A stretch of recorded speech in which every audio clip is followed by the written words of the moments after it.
Dalam suatu YouTube ditayangkan kesaksian seorang wanita yang beralih dari Muslim menjadi seorang Kristen.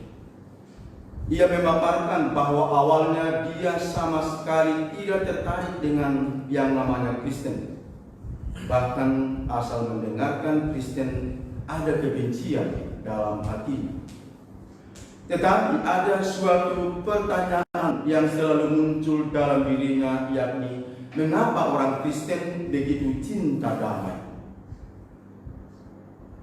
Dalam tahap berikutnya, ketika dia dalam pendidikan, dia sering melihat seangkatannya membaca kitab suci.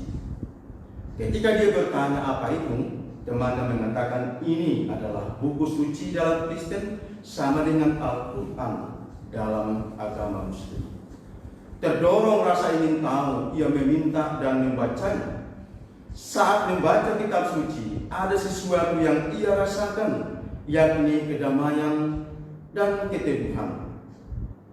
Suatu saat, atas inisiatif sendiri, dia pergi ke gereja dan hal yang sama ia alami.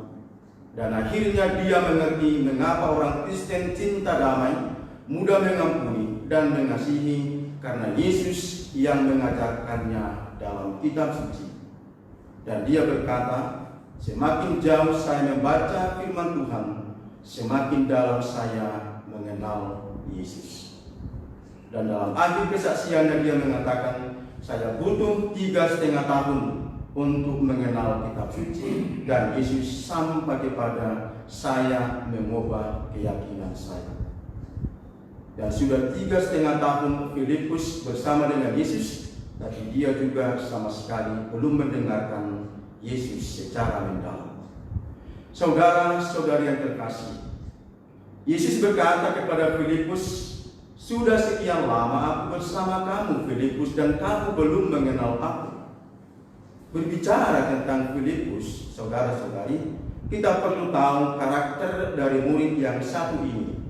Dikatakan bahwa dia adalah salah satu murid yang paling kurang tanggap, kurang proaktif, dan tidak memakai kesempatan untuk mengutarakan pikirannya.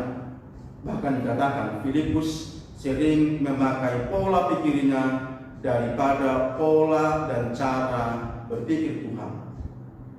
Dan beberapa penafsir setuju apabila dikatakan bahwa Filipus adalah seorang yang lamban dan dapat dikatakan dia agak bodoh.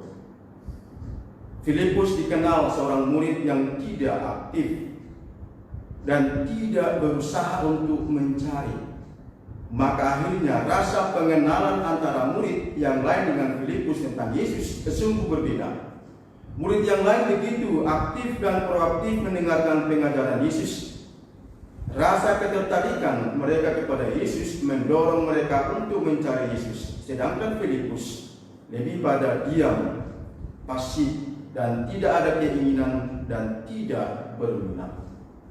Ketika Yesus bertanya kepada para murid, siapakah aku menurut orang banyak dan siapakah aku menurut kamu?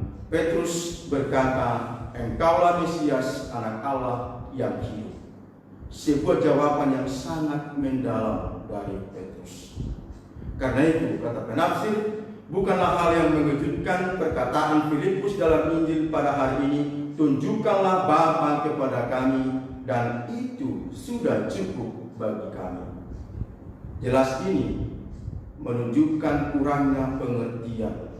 Dan satu kalimat teguran dari Yesus mungkin dapat mewakili keseluruhan karakter Filipus. Telah sekian lama aku bersama-sama kamu Filipus, namun engkau tidak mengenal aku. Sudah 3,5 tahun Filipus bersama-sama dengan Yesus, tapi dia belum mengenal Yesus. Saudara-saudara terkasih dalam Tuhan kita Yesus Kristus, kita yang mengaku diri Kristen, apakah sungguh telah mengenal Yesus? Atau cukupkah kita hanya tinggal pada pengenalan saja? Tentu tidak. Kita harus menghidupi ajarannya yang berdasarkan cinta kasih. Wanita yang beralih keyakinan menjadi Kristen awalnya diterangi oleh cara hidup tetangga dan temannya, dan dia akhirnya mengenal Kristus melalui keteladanan dari teman-temannya. Semakin kita mendengarkan firman, semakin kita mengenal Yesus.